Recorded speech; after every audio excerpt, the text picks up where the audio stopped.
അടുത്ത ചോദ്യം എന്ന് പറയുന്നത് ഞാനിപ്പോൾ തന്നെ പറഞ്ഞത് difference between procurement and purchase. Purchase എന്ന് പറയുന്നത് ഞാൻ പറഞ്ഞു കഴിഞ്ഞു ആക്ഷനാണത് ആക്ച്വലി അല്ലേ. റിസർവ് ചെയ്ത മെറ്റീരിയൽ നമ്മൾ പർച്ചേസ് ചെയ്യുക. പക്ഷെ പ്രൊക്യൂർമെൻറ്റ് എന്ന് പറയുന്നത് സോഴ്സിങ്, നെറ്റ്വർക്കുകളിലൂടെ കടന്നു പോകണം. ഡിഫറെൻറ്റ് പ്ലേസസിലേക്ക് ഡിഫറെൻറ്റ് സപ്ലൈ എടുത്ത് അപ്രോച്ച് ചെയ്തിട്ട് നമ്മൾ സോഴ്സിങ് ടിൽ സർവീസ് വരെ, അതായത് എൻ്റെ പ്രോസസ്സിനെ പർച്ചേസിങ്ങിൻ്റെ ആക്ഷൻ ഉൾപ്പെടെ നമ്മൾ ചെയ്യേണ്ട ഒരു കേസാണ് പ്രൊക്യൂർമെൻ്റ് എന്ന് പറയുന്നത്.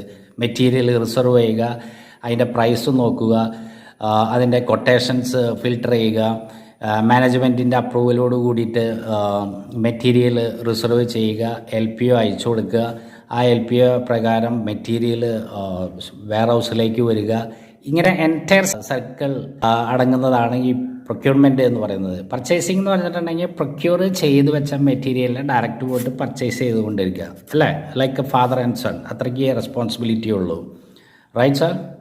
സ്റ്റുഡൻസ്, നിങ്ങൾ ഈ questionnaires, logistics interview questions answers നിങ്ങൾ വാച്ച് ചെയ്യുക, നിങ്ങൾ ഫോളോ ചെയ്യുക. അതുപോലെ പരമാവധി ലോജിസ്റ്റിക്സ് പഠിക്കുന്ന അല്ലെങ്കിൽ +2 അല്ലെങ്കിൽ ഡിഗ്രി പഠിക്കുന്ന നിങ്ങളുടെ ഫ്രണ്ട് സർക്കിളിൽ നിങ്ങൾ ഷെയർ ചെയ്യുക.